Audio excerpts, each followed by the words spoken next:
Echad. You know, sometime back there was a guy by the name of Abe. We called him Avram or Abraham. His name came to be, and he made a startling revelation. He said, even though everyone else thinks there's a God for the river, because the river is big and mighty and who knows where it starts, and people think there's a God for the clouds because the clouds are big and mighty and who knows where they go to. And there's a God for the earth and a God for the mountain and a God for the seeds and even a God of the locusts and the winds and the sun and all those stars. He said, you know, there's only one God. Only one God made this world. And based on that, you would think sort of simple insight, lots of other things happen. Because if you've got a God of the sun and a God of the rain, they're battling each other to see who wins the day. And if you've got different peoples that all worship different gods, they battle each other, just like their gods battle one another. But when there's one God, there doesn't have to be any battles. When there's one God, you can look at everything and see, well, gee, it's all by design. And our goal isn't to conquer evil, you know, those other people over there, all those Yankees fans. You know, that's not our job. Our job instead is to get along with everybody because we're all part of one God.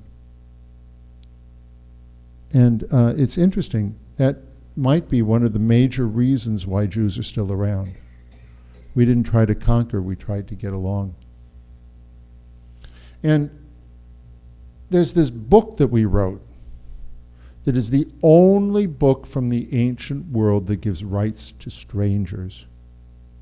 Well, of course it makes sense. If there's only one God, people might look different from me, but they're my cousins, really. God wants us to get along. That's what it says more than anything else in the Bible. Love the stranger, welcome the stranger into your home. Remember, you were strangers. The seminal story of our people is when we were refugees. It's the seminal story of our people. And it was repeated generation after generation after generation. And because we told that story, that might be why we're here. And because we care for people who were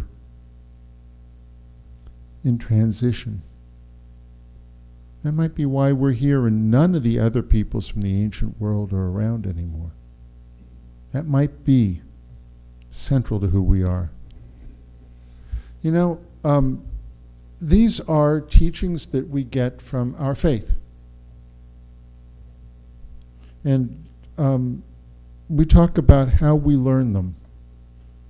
We learn these values. We learn them from study. We got a good book, but we also learn them from people who exhibit those values. I've been here 25 years.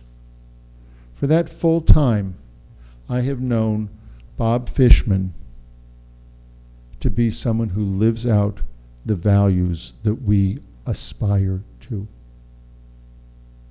He has worked diligently on behalf of many underdogs, helping out Jewish causes on the town level, on the state level, a lot on the state level, some on the national level, but an awful lot on the state level.